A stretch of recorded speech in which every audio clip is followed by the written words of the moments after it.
പാലക്കാട് കൊഴിഞ്ഞാമ്പാറയിൽ സമാന്തര പാർട്ടി ഓഫീസിന് പിന്നാലെ സമാന്തര ഡിവൈഎഫ്ഐ യൂത്ത് സെന്ററും ഡിവൈഎഫ്ഐ മേഖലാ സെക്രട്ടറി എസ് സദാം ഹുസൈൻ, പ്രസിഡന്റ് കെ മനോജ് എന്നിവരുടെ നേതൃത്വത്തിലാണ് യൂത്ത് സെന്റർ പ്രവർത്തനം ആരംഭിച്ചത്. ഇവരെ ജില്ലാ നേതൃത്വം പ്രാഥമിക അംഗത്വത്തിൽ നിന്ന് പുറത്താക്കിയതിന് തൊട്ടു പിന്നാലെയാണ് സമാന്തര യൂത്ത് സെന്റർ തുറന്നത്. പാലക്കാട് കൊഴിഞ്ഞാമ്പാറയിൽ CPM-ലെ വിഭാഗീയത യുവജന സംഘടനയായ ഡിവൈഎഫ്ഐയിലേക്കും വ്യാപിച്ചിരിക്കുകയാണ്.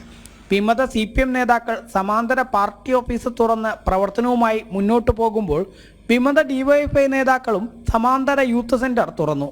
ഡിവൈഎഫ്ഐ മേഖലാ സെക്രട്ടറി എസ് സദാം ഹുസൈൻ, പ്രസിഡന്റ് കെ മനോജ് എന്നിവരുടെ നേതൃത്വത്തിലാണ് യൂത്ത് സെന്റർ പ്രവർത്തനം ആരംഭിച്ചത്. ഇവരെ ജില്ലാ നേതൃത്വം പ്രാഥമിക അംഗത്വത്തിൽ നിന്ന് പുറത്താക്കിയതിന് തൊട്ടു പിന്നാലെയാണ് സമാന്തര യൂത്ത് സെന്റർ തുറന്നത്. സമാന്തര CPM ഓഫീസിന് തൊട്ടടുത്ത് തന്നെയാണ് യൂത്ത് സെന്ററും. രേഖാമൂലം ഒരു അറിയിപ്പും തരാതെയാണ് തങ്ങളെ സംഘടനയിൽ നിന്നും പുറത്താക്കിയതെന്നും ഡിവൈഎഫ്ഐ എന്ന സ്വതന്ത്ര സംഘടന CPM ജില്ലാ സെക്രട്ടറിയുടെ ഇഷ്ടത്തിനനുസരിച്ച് പ്രവർത്തിക്കുന്ന ഒരു സാധനമായി മാറിയിരിക്കുകയാണെന്നും വിമത നേതാക്കൾ പറഞ്ഞു. പാർട്ടി പരിപാടി രണ്ടും രണ്ടാണ്. ഡിവൈഎഫ്ഐയുടെ പരിപാടിക്ക് അനുസൃതമായിട്ട് സ്വാതന്ത്ര്യ പ്രവർത്തിക്കുന്ന സംഘടനയാണ്.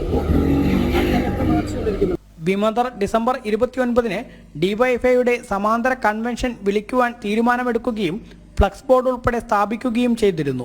ഇതോടെയാണ് ഡിവൈഎഫ്ഐ ജില്ലാ ഭാരവാഹികൾ മേഖലാ സെക്രട്ടറി എസ് സദാം ഹുസൈനെയും കെ മനോജിനെയും സംഘടനയിൽ നിന്നും പുറത്താക്കിയെന്ന് അറിയിക്കുന്നത്.